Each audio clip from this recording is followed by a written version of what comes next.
ब्रह्मदेव की पीठ से एक अंधेरी और भयानक चीज बाहर निकलती है। कली ने भी कई अंश में जन्म लिया है, जैसे कि महाभारत में दुर्योधन। हमें सबसे पहले हमारे अंदर के कली राक्षस को मारना होगा। ऐसे ही धीरे धीरे अधर्म, अन्याय, अत्याचार इतना बढ़ेगा कि आखिर वो दिन आएगा और बाद में शुरू होगा भगवान कल की और कली राक्षस का घमासान युद्ध। कली राक्षस कली युग का एक भयानक दानव, जो कहने को तो सिर्फ एक है, पर आज कली युग में अनेकों शरीरों में वास करता है। कली राक्षस का उल्लेख कल्कि पुराण, भागवत पुराण, महाभारत, मार्कंडेय पुराण, समुद्र मंथन जैसे प्रसंगों और ग्रंथों में वर्णित है। समुद्र मंथन के बाद ब्रह्मदेव की पीठ से एक अंधेरी और भयानक चीज बाहर निकलती है, जिसे मलिन पटक कहते हैं। इस मलिन पटक से अधर्म का जन्म होता है। अधर्म और उसकी पत्नी मिथ्या या असत्य दंभ को जन्म देते हैं। बाद में दंभ और उसकी पत्नी माया जन्म देते हैं क्रोध को, और आखिर में क्रोध और उसकी पत्नी हिंसा जन्म देते हैं कली को। आगे जाकर कली और उसकी पत्नी दुरुक्ति भयंकर और मृत्यु को जन्म देंगे, और भयंकर और मृत्यु जन्म देते हैं नरक और यातना को। अगर आप ध्यान से इस वीडियो को देखेंगे तो आपको ये समझेगा कि एक तरह से ह्यूमन बिहेवियर को सिग्निफाई किया है। जैसे कि अगर हमारे अंदर का अधर्म बढ़ेगा तो हमारे मन में दंभ और माया उत्पन्न होगी। उससे हमारा गुस्सा या क्रोध बहुत बढ़ेगा। हम एक तरह से हिंसा करेंगे और हमारे शरीर के अंदर कली को जन्म देंगे, जिसके चलते मृत्यु का भय लगेगा और बाद में हम इसके फलस्वरूप नरक यातना भोगेंगे। ये सारे कनेक्शंस मेरे दिमाग से आए हैं, मैंने खुद से ये लॉजिक लगाए है। अगर आपको यह पसंद आए तो प्लीज़ चैनल को सब्सक्राइब कीजिए और वीडियो को लाइक कीजिए। ऐसा कहते हैं जैसे भगवान विष्णु के कई अवतार हुए हैं, वैसे ही कली ने भी अवतार नहीं, पर मैं उसे कहूँगा अंश। कली ने भी कई अंश में जन्म लिया है, जैसे कि महाभारत में दुर्योधन। दुर्योधन भी कली का एक अंश था। जब दुर्योधन का जन्म हुआ था तब उसने गधे की चीख लगाई थी, जिसके रिप्लाई में बाकी गधों ने भी चीख लगाई थी, और तब वो वातावरण और नेगेटिव एनर्जी विदुर को महसूस हुई, और उसने ये बात धृतराष्ट्र से कही थी कि ये कोई साधारण बालक नहीं, इसका स्वीकार मत कीजिए। पर आपको तो पता ही है धृतराष्ट्र के पुत्र प्रेम की वजह से आगे कितना ज़्यादा विध्वंस हुआ था।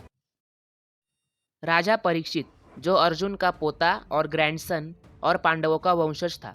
राजा परीक्षित और कली के बीच में बातचीत हुई थी, और तब राजा परीक्षित ने कली को जुआ, शराब, गुनाह, लालच और सोना, इन 5 जगह पर स्थान दिया था, और अब कली को इस बंधन से मुक्त होना था, और ये तभी पॉसिबल था जब राजा परीक्षित की मृत्यु हो जाए।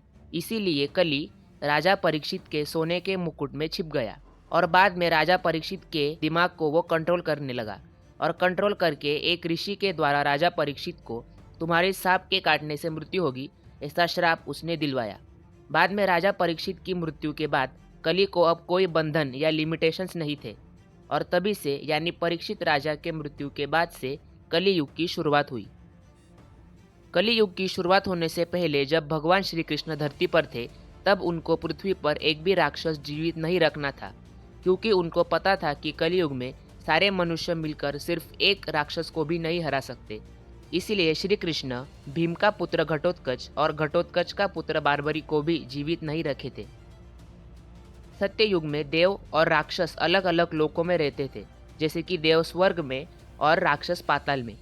त्रेता युग में देव और राक्षस एक लोक में आए, जैसे कि भगवान श्री राम और लंकापति रावण, जो दोनों धरती पर आए थे।